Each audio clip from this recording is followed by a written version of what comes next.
semua.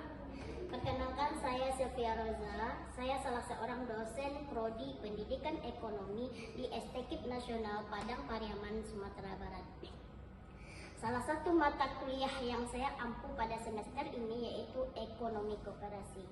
Nah, video ini dibuat untuk memenuhi salah satu persyaratan sertifikasi dosen pada tahun 2026, yaitu pernyataan diri dosen dalam unjuk kerja Tridharma Perguruan Tinggi atau disebut juga dengan PDD UKT PT.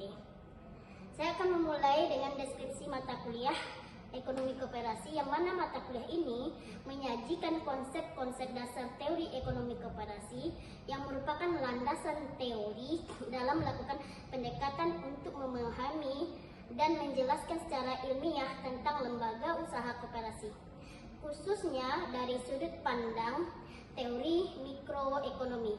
Mata kuliah ini merupakan mata kuliah wajib yang diberikan pada mahasiswa agar mahasiswa memiliki pemahaman tentang konsep dasar koperasi, jenis usaha koperasi, kewirakoperasian, biaya transaksi dalam koperasi, sumber permodalan koperasi dan pembagian SHU, serta pendirian koperasi, jaringan kerjasama koperasi serta inovasi dan digitalisasi dalam koperasi dan UMKM.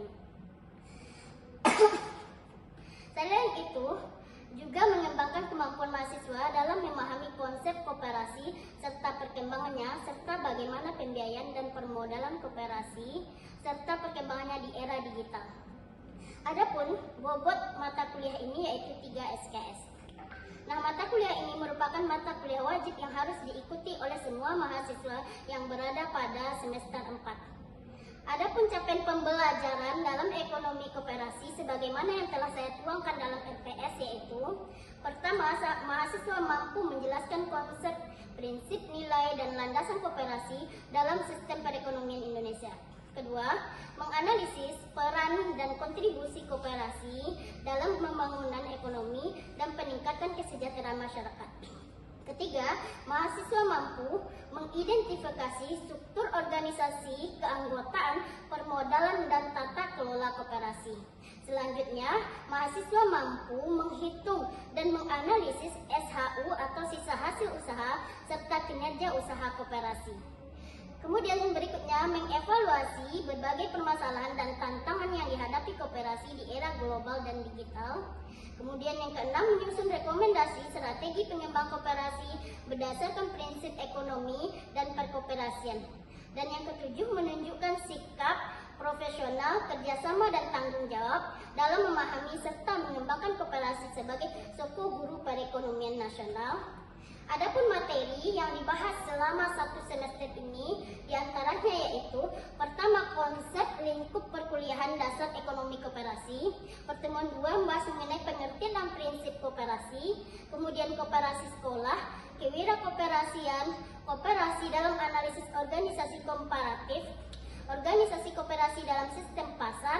Kemudian untuk pertemuan 7 dan 9 bicara mengenai teori biaya transaksi, sedangkan di pertemuan 8 kita lakukan UTS sebagai pengukuran dari selama proses perkuliahan pertemuan 1 sampai dengan 7. Selanjutnya, setelah UTS, kita lanjut dengan materi pendomanan mendirikan koperasi, kemudian permodalan dan penghitungan SHU koperasi, kemudian partisipasi anggota dalam koperasi, jaringan kerjasama koperasi, pengembang koperasi, dan inovasi dan digitalisasi dalam koperasi dan UMKM. Baru terakhir di pertemuan 16-nya kita UAS. Nah, materi tersebut akan dibahas secara tatap muka selama 16 kali pertemuan, yang mana terdiri dari 7 kali pertemuan sebelum UTS dan 7 kali pertemuan lagi sebelum UAS atau setelah UTS. Selanjutnya, untuk mendukung proses pembelajaran saya menggunakan beberapa referensi yang bersumber dari buku teks, modul ajar, e-book, serta jurnal yang relevan. Strategi yang saya gunakan dalam perkuliahan ini yaitu delivery, interaction, dan assessment, dan menggunakan metode diskusi kelompok, pembelajaran kolaboratif, penugasan, dan case-based learning. Delivery dilakukan dengan presentasi materi sesuai dengan sub CPMK yang akan dicapai oleh masing-masing kelompok. Dilanjutkan dengan interaction berupa diskusi berbasis kasus yang disajikan oleh pemakalah untuk dikaji secara bersama dari berbagai sudut pandang.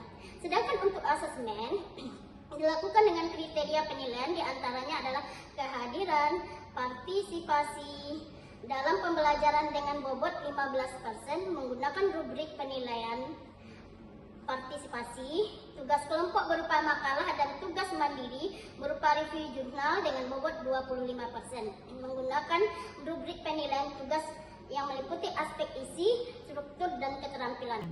Kemudian UTS 25% yang mana soalnya berbentuk esai berbasis kasus dan UAS 35% dengan soal berbasis analisis. Video yang akan ditayangkan ini adalah pertemuan ke-7.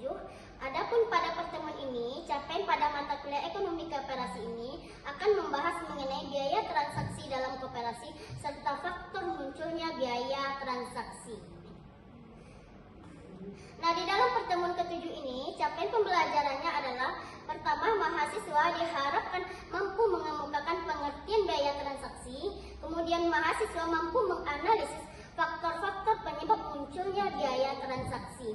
Kemudian, kemampuan yang diharapkan pada pertemuan ke-7 ini, mahasiswa mampu memahami konsep berpikir kritis, pemecahan masalah, dan penerapan pengetahuan dalam konteks nyata. Mahasiswa juga diharapkan mampu mengkonstruksi pengetahuan melalui pengalaman dan pembelajaran berbasis masalah.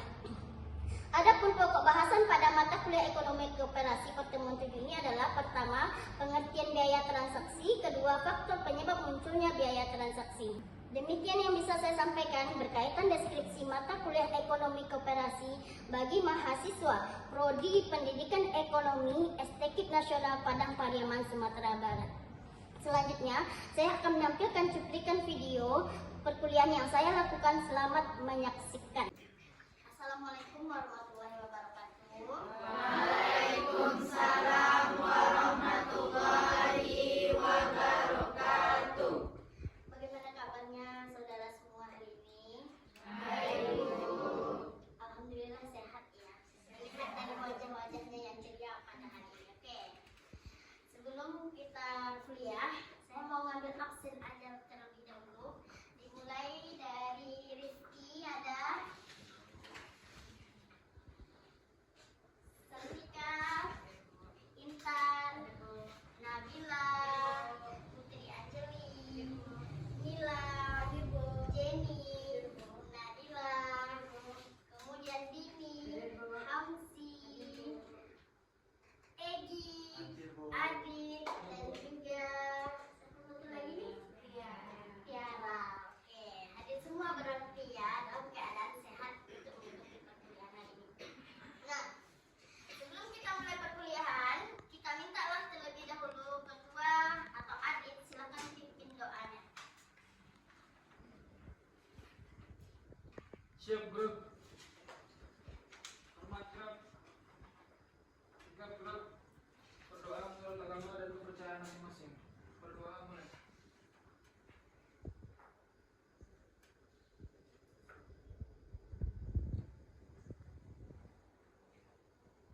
Berdoa selesai. Oke. Sebelum mulai perkuliahan, mungkin kita minta terlebih dahulu siapa yang masih ingat materi minggu lalu yang kita bahas mengenai yaitu koperasi dalam struktur pasar. Di mana sih koperasi mampu bersaing dengan pasar? Intan, mungkin silakan Intan. Dalam lingkungan pasar bersaing, koperasi ialah salah satu organisasi yang ikut serta bersaing memperebutkan pelanggan. Keberlangsungan koperasi hanya akan terus dirasakan jika koperasi memiliki keunggulan bersaing dan para anggota harus mampu mempertahankan keunggulan bersaing tersebut dengan jalan berpartisipasi aktif pada koperasi. Kasih ya Intan, kita tepuk tangan ya. Selanjutnya, siapa yang masih ingat mengenai kelebihan koperasi dalam sistem pasar? Kepada Nadila, dipersilakan. Kekuatan koperasi dalam sistem pasar adalah yang pertama, keterlibatan anggota dalam koperasi dapat ditunjukkan dalam bentuk partisipasi anggota yang merupakan aktivitas yang mendorong kreativitas anggota, dan selanjutnya koperasi merupakan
transaksi beli makanan. Yang lainnya mungkin Rizky ada yang dilakukan transaksi pagi tadi? Ngapain aja Egi tadi pagi? Sepertinya itu transaksi membeli bensin. Beli bensin. Oke, kalau gitu proses yang Anda lakukan itu sih dikatakan transaksi. Maka transaksi itu apa sih sebenarnya? Apa transaksi kira-kira?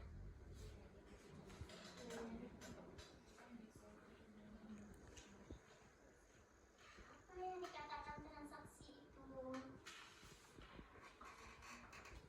Anda melakukan apa tadi? Proses pertukaran kan?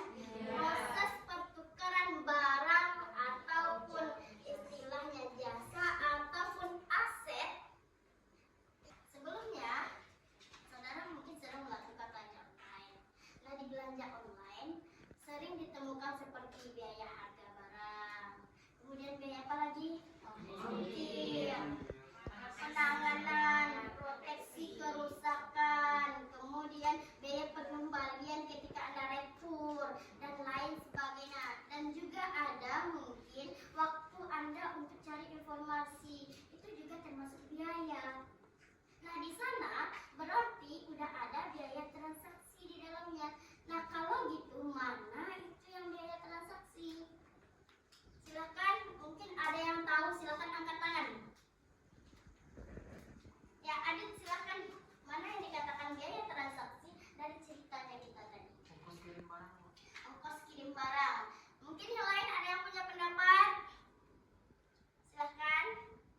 Tiara mungkin. Kalau menurut Tiara yang jadi biaya transaksi itu ongkirnya kok. Ongkir sama dengan Adit. Sama layanannya. Jadi kalau biaya harga itu biaya produksinya bukan biaya transaksinya. Kalau gitu, berarti kan itu dikatakan biaya transaksi menurut kita sementara. Nah, untuk lebih jelasnya kita cari tahu lah apa yang dikatakan biaya transaksi ini dan apa faktor yang menyebabkan biaya transaksi ini muncul. Apakah iya dalam koperasi ini benar ada biaya transaksi atau tidak? Maka kita bagi menjadi 3 kelompok. Pertama mungkin kelompok 1 dimulai dari atau diketuai oleh Rizky dan teman-teman bersama Intan, silahkan merapat aja. Kemudian kelompok 2 diketuai oleh ketua kita yang dari tadi mimpin doa, kita ucapkan terima kasih Adit untuk bersama teman-teman. Kemudian kelompok 3 yaitu 5 orang ya, yang dipimpin mungkin atau diketuai oleh Gilam dan teman-temannya. Nah, silakan Anda kemukakan dalam kelompok apa yang dikatakan biaya transaksi menurut Anda. Kemudian tiap kelompok kemukakanlah 2 faktor yang menyebabkan biaya transaksi itu muncul. Silakan bekerja dalam kelompok.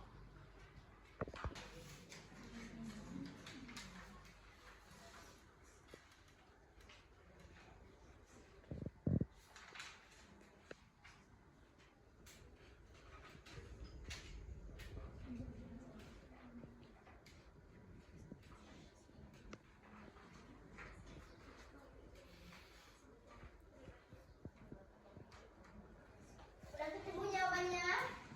Nah, kita minta kelompok 1 yang diketuai oleh Intan menyampaikan hasil temuan Intan dan teman-temannya. Dengan kelompok 2, di mana pendapat kami yaitu biaya transaksi merupakan biaya di luar biaya produksi, di mana faktor munculnya biaya transaksi yaitu perilaku mementingkan kepentingan pribadi dan pengawasan agar koperasi berjalan dengan baik. Oke, terima kasih kelompok 2. Kelompok 3 silakan. Kami dari kelompok 3, jadi biaya transaksi ialah biaya yang tidak dapat dihindarkan dalam proses perdagangan. Terdapat juga faktor munculnya biaya transaksi, yaitu yang pertama kecenderungan sering bertransaksi serta pemeliharaan aset koperasi. Oke, terima kasih kelompok 3. Terima kasih untuk kelompok semuanya. Kita lihatlah apa sih yang sebenarnya dikatakan biaya transaksi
internet untuk mencari informasi itu dikatakan biaya transaksi. Sehingga kalau minim informasi yang kita dapatkan, maka biaya transaksi akan bisa lebih besar lagi. Itu yang pertama. Yang kedua, biaya negosiasi dan pengambil keputusan.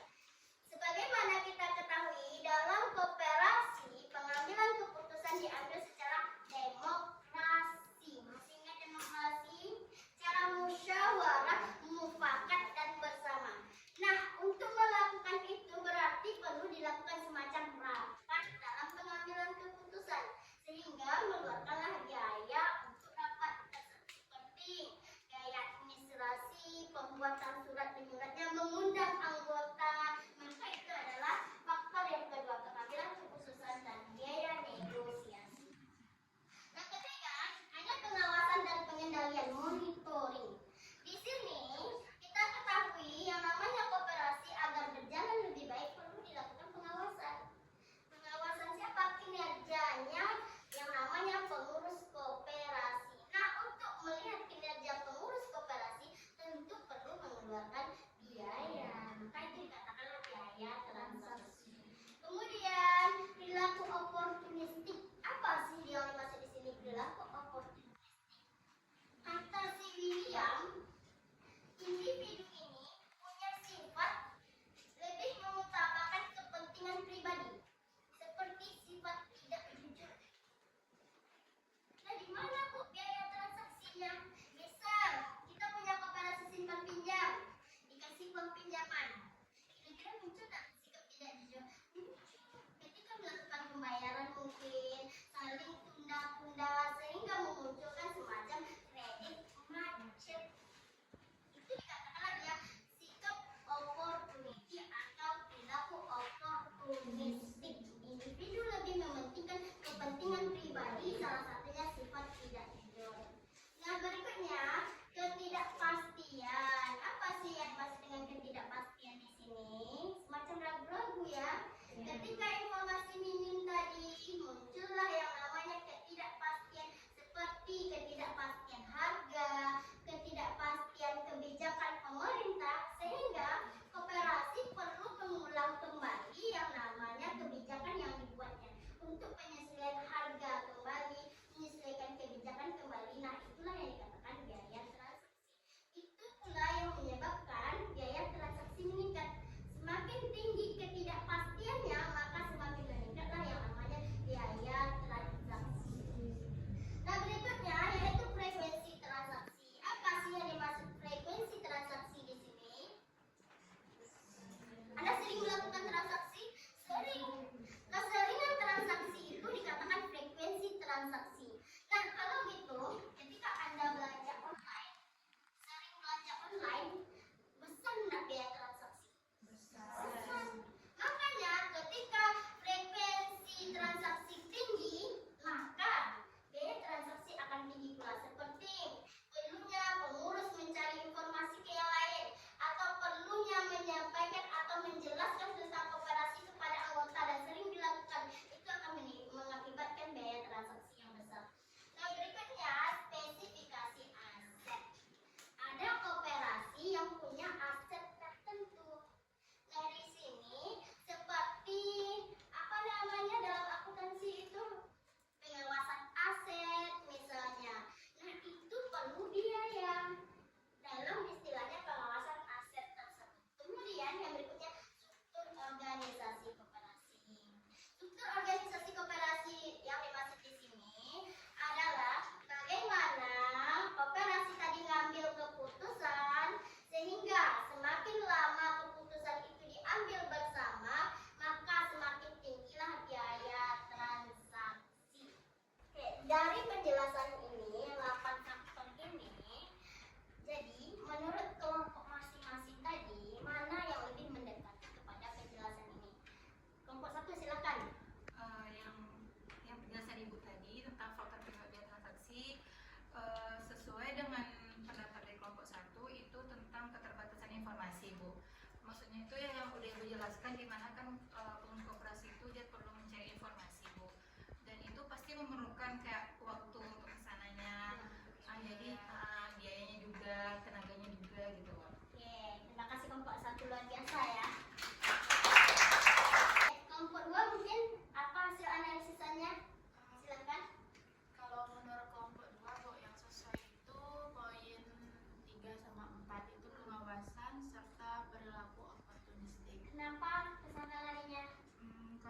dalam koperasi itu kan perlu yang namanya pengawasan, Bu. Agar koperasi itu berjalan dengan baik, tentu perlu ada audit dan evaluasi yang baik pula. Terus kalau dalam perilaku oportunis itu terjadi ketika ada ketidakjujuran sehingga lebih mementingkan kepentingan pribadinya. Oke.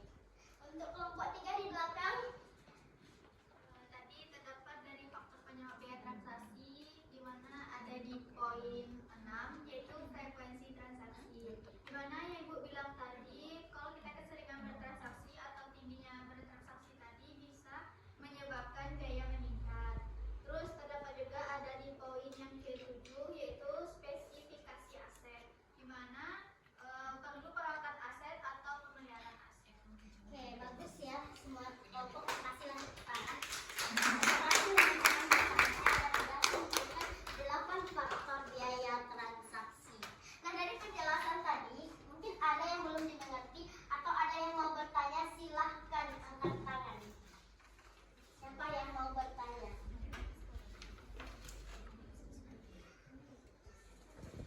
Silakan Intan, apa yang mau Intan pertanyakan? Pertanyaan itu, Bu, dalam koperasi sepak pinjam, mengapa koperasi yang anggotanya saling kenal bisa dikatakan akrab? Mengapa pembayaran kreditnya itu masih bisa macet, Bu?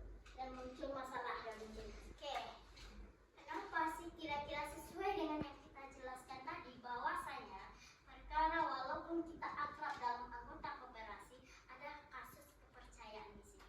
Berarti di sini koperasi memberikan kepercayaan kepada anggota misalnya yang minjam tadi, tapi anggota punya sifat oportunistik, tidak jujur. Ini berkaitan dengan kepercayaan. Kemudian yang kedua, ada yang namanya pengawasan. Nah di sini kelalaian mungkin dalam koperasi yang terjadi minimnya pengawasan, seperti dipinjamkan uang kepada anggota yang namanya pengurus atau pekerja koperasi atau anggota koperasi yang lainnya tidak tahu uang yang dipinjamkan tadi digunakan untuk apa. Berarti kan minim pengawasan. Dan yang ketiga, perkara ketidakpastian. Yang mana ketidakpastian tadi itu gimana?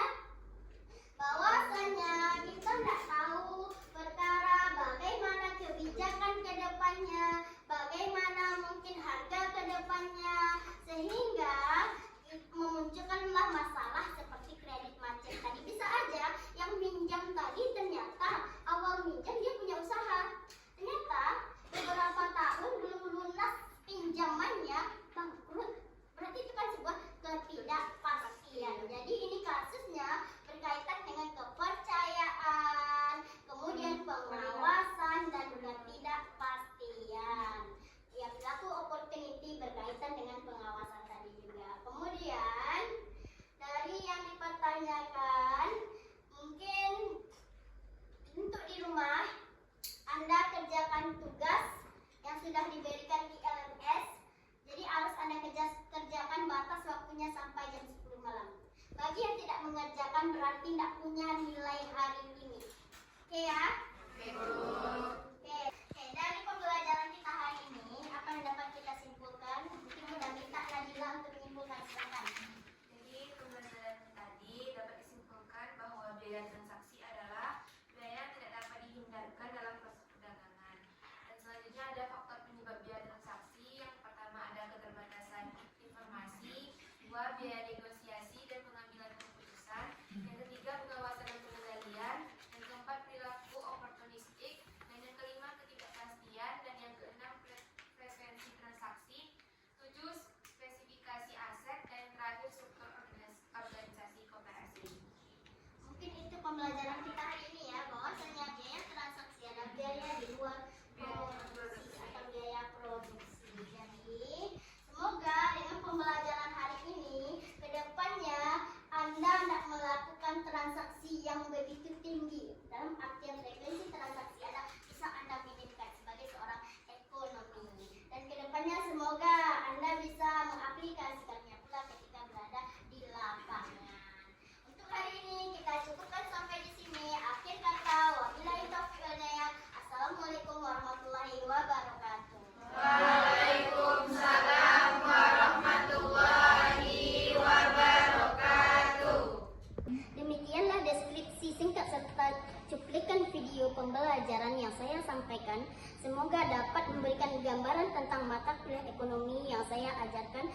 Program Studi Pendidikan Ekonomi Estetik Nasional Padang Pariaman, Sumatera Barat. Saya ingin mengucapkan terima kasih kepada seluruh tim penilai dari Panitia Sedot Semak tahun 2026, khususnya Direktorat Sumber Daya Dirjen Dikti Kemendikti Saintek Indonesia, serta tidak lupa pula terima kasih kepada pimpinan Estetik Nasional, pimpinan Prodi Pendidikan Ekonomi, dan teman sejawat serta mahasiswa. Demikian yang dapat saya sampaikan. Mohon maaf atas segala kekurangan. Wabillahi taufiq wal hidayah. Assalamualaikum warahmatullahi wabarakatuh.